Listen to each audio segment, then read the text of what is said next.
Look at it go! I kind of want to just let it pass. But unfortunately, remember the first commandment.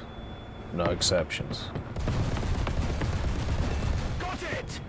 Hello everyone, hope you're doing well. Today I want to talk about an issue that I've had in War Thunder for a very long time, and that's generally because of the fact that the way that I personally play War Thunder is I enjoy researching vehicles and spading them.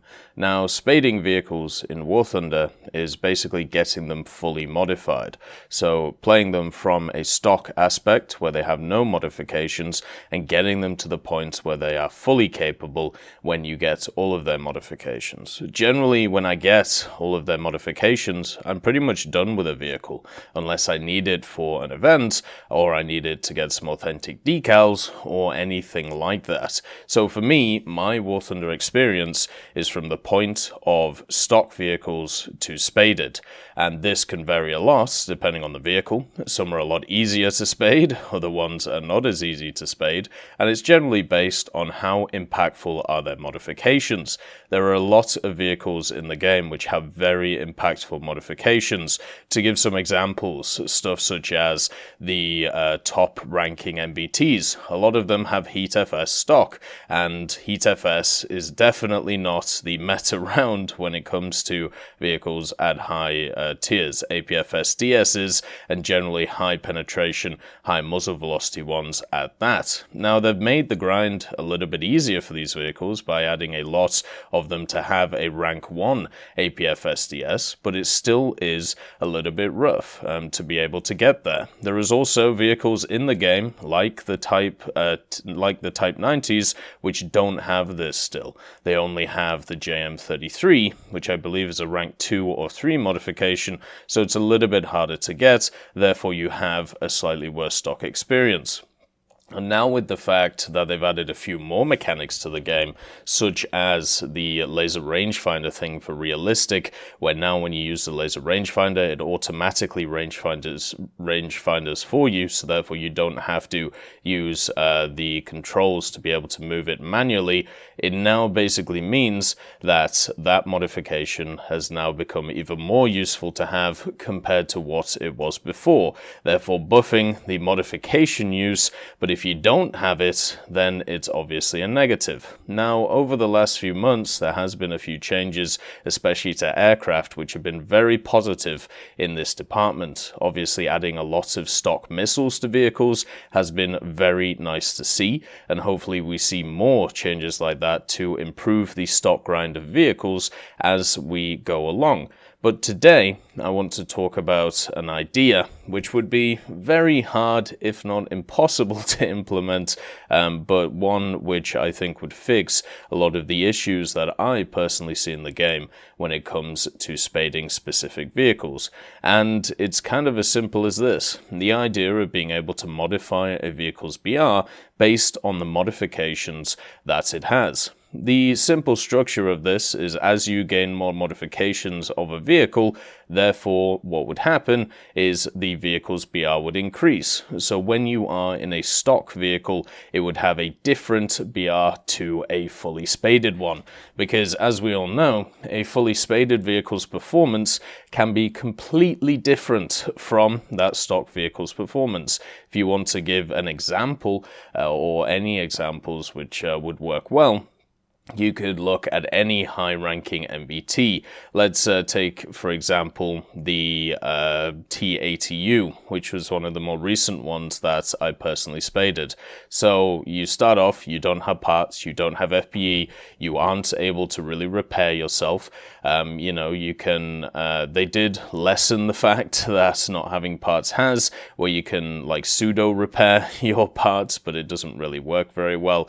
Then, you can't put out fires, you have fuel tanks in the front, you get set on fire a decent amount if you get hit, you have Heat FS, which a lot of armor at high ranks is designed to withstand, and then you also don't have the mobility upgrades. And one of the great things about the T80, once it is sorted out, once it is in a lovely position and spaded, is it has great acceleration and decent top speed. So getting to areas quickly and being able to mold the map around you is one thing that you can do.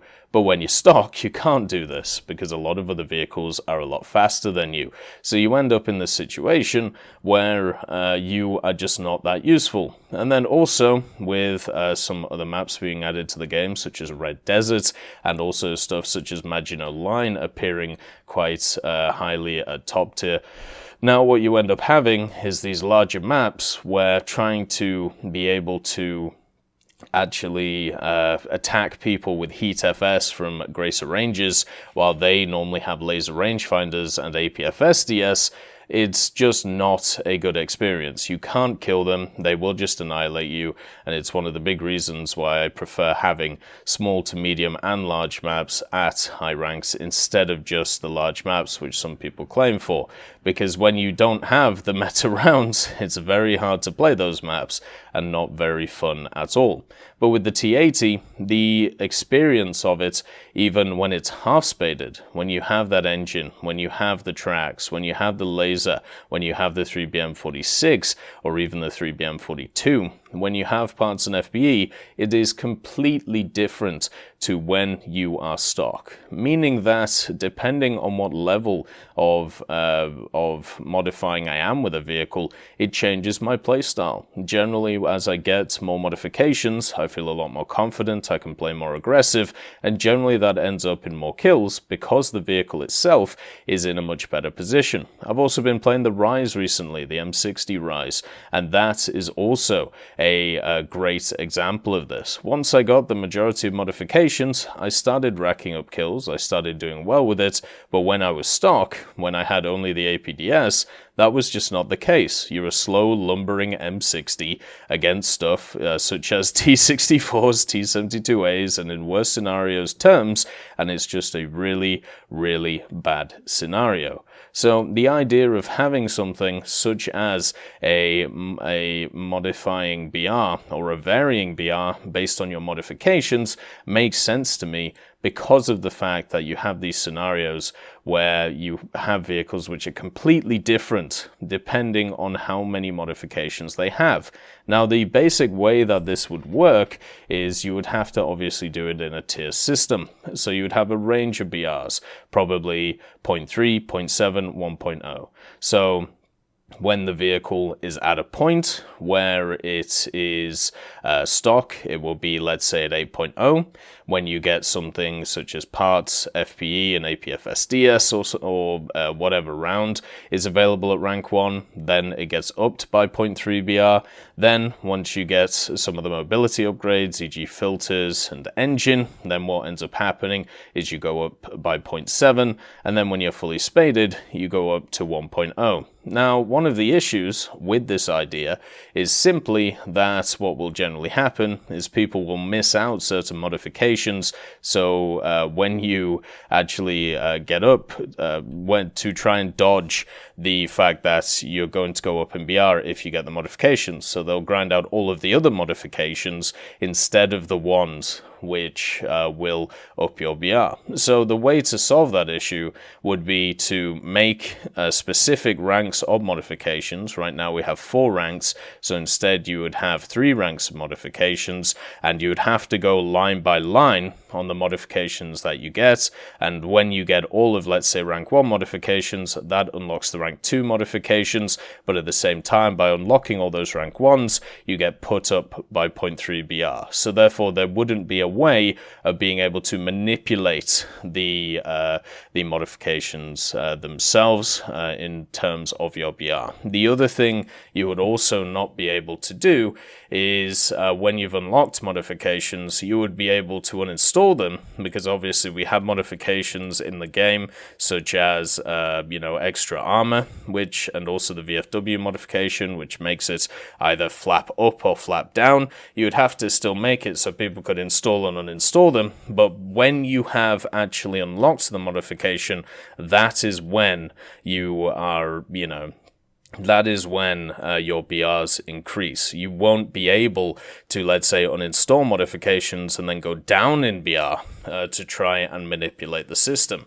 So for me, this would make modifying a lot more streamlined, but at the same time, when it comes to balance, when it comes to trying to work out, the perfect solution or perfect system for people to be able to unlock stuff and go up, I feel like this would massively change how the balancing works in the game, and it would be incredibly hard to balance, because instead of now having a vehicle which you can just base it off the standard statistics of it across the breadth of it being researched and also across the breadth of it being spaded, now you have a situation where you have to do it for 4 separate tiers technically, and also work it from there. There might not be enough statistics on a vehicle to be able to actually do that. There might also